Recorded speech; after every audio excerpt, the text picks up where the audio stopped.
এই গোটা প্রবলেমটার একটাই মূল, সেটা হচ্ছে গণতন্ত্রের অভাব। আমরা অত্যন্ত আশাবাদী যে তার মতো মানুষ সফল নেতৃত্বে, যোগ্য নেতৃত্বে এই যে বিষয়টা আপনি বললেন এটা কাটিয়ে উঠে তিনি এটা নিয়ন্ত্রণ করতে পারবেন। এটা কোনো আপনারা বলেছি 3 মাস, আপনারা জানেন। আমাদের প্রশ্ন হচ্ছে 3 মাস, যত শীঘ্র সম্ভব। জি, প্রথম তো হচ্ছে যে আপনার আইন শৃঙ্খলা এটা আপনার প্রতিষ্ঠিত করতে হবে, রক্ষা করতে হবে, তার জন্য চূড়ান্ত ব্যবস্থা নিতে হবে। 2 নম্বর হচ্ছে অতি দ্রুত নির্বাচনের মধ্য দিয়ে আপনার গণতান্ত্রিক যে সরকার সেখানে প্রত্যাবর্তন করতে হবে। আর তৃতীয় হচ্ছে অর্থনীতিকে সফল রাখার জন্য সব রকম ব্যবস্থা নিতে হবে। কি আমরা গোটা জাতির পক্ষ থেকে এই দায়িত্ব দিয়েছি যে ইন্টারিম গভর্নমেন্টের দায়িত্ব তিনি পালন করবেন।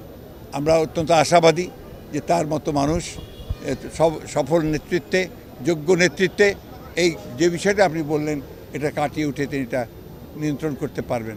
সবচেয়ে বড় বিষয়টা কিন্তু শুধু সেটা না, এই গোটা প্রবলেমটার একটাই মূল, সেটা হচ্ছে গণতন্ত্রের অভাব। সেই গণতন্ত্রকে ফিরিয়ে আনাটা হচ্ছে তার অন্যতম প্রধান কাজ, এবং তিনি ওটা যত দ্রুত গণতন্ত্রে ফিরিয়ে আনতে পারবেন ততই তিনি সাফল্য অর্জন করবেন। আছে যে তালিকাটা পেয়েছি তাতে দেখা যাচ্ছে যে এখানে 28 তারিখ থেকে 8 তারিখ পর্যন্ত এই হাসপাতালে যারা অ্যাটেন্ড করেছে বুলেট ইনজুরি এবং অন্যান্য ইনজুরি নিয়ে এই আন্দোলনের সময় তাদের সংখ্যা প্রায় 684 জন।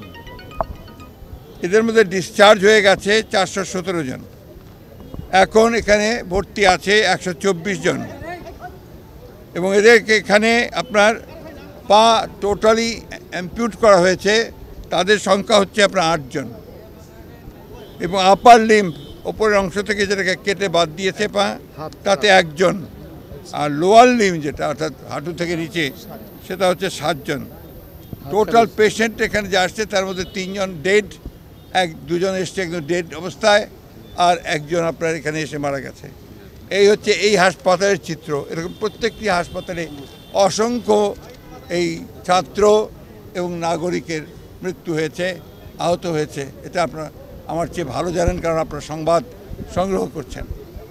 প্রিয় সাংবাদিক ভাইয়েরা, আমি এখানে যে দৃশ্য দেখেছি এই দৃশ্য দেখার মতো নয়।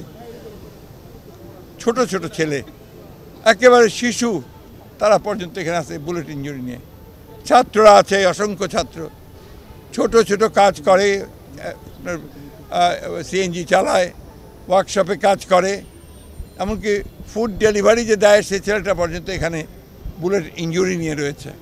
এবং সমস্তগুলো এই আন্দোলন চলাকালীন সময়ে এই আন্দোলনগুলো, এই ইনজুরিগুলো ঘটেছে, হত্যাকাণ্ডগুলো ঘটেছে। আমরা এর নিন্দা জানানোর ভাষা খুঁজে পাই না। আল্লাহর কাছে অশেষ রহমতে এই শুকরিয়া আদায় করি যে এই ভয়াবহ যে দানবীয় সরকার, অত্যাচারী, নির্যাতনকারী, হত্যাকারী যে সরকার, তাদের পতন হয়েছে। আমাদের ছাত্রদের সেই নেতৃত্বে যে আন্দোলন, নাগরিকরা সহ দেশের মানুষ, অন্যান্য রাজনৈতিক দলগুলো সহ সেই আন্দোলনে এই সরকারের পতন হয়েছে। তারা দেশ ছেড়ে চলে যেতে বাধ্য হয়েছেন। এটা আল্লাহর কাছে শুকরিয়া আদায় করি। আমি এই ছাত্র ওয়ারিয়র যোদ্ধা যারা আছে তাদেরকে আবারও স্যালুট এবং অভিবাদন জানাই। সেই সঙ্গে আমাদের রাজনৈতিক দলের নেতাকর্মীরা যারা আহত হয়েছেন, নিহত হয়েছেন, তাদের প্রতি আমি শ্রদ্ধা এবং আমার অনুভূতি জানাচ্ছি। আমরা আশা করি অতি অল্প সময়ের মধ্যে এরা অনেকেই সেরে উঠবে। এদের আরও চিকিৎসা লাগবে। আমরা সব রকম সহযোগিতার কথা এখানে বলেছি। আমরা কর্তৃপক্ষের সঙ্গে কথা বলেছি, তাদের অনুরোধ করেছি আমাদেরকে যে সমস্ত তালিকাগুলো আমরা দেবে। আমাদের ড্যাব এখানে কাজ করছে, আমি দেখলাম ছাত্ররাও এখানে কাজ করছেন, তাদের ভলেন্টিয়ার্সরা। আমি অভিভূত হয়েছি যে আজকে তারা যেভাবে দেশের কল্যাণে, মানুষের জন্যে, দেশকে আপনার একটা শোষণমুক্ত বাংলাদেশ গড়ার জন্য, গণতন্ত্রকে ফিরিয়ে আনার জন্য যে লড়াই শুরু করেছেন, এই লড়াইয়ে তারা অগ্রণী সেনার ভ্যানগার্ডের ভূমিকা পালন করছেন। আমি আবারও তাদেরকে অভিবাদন জানাই।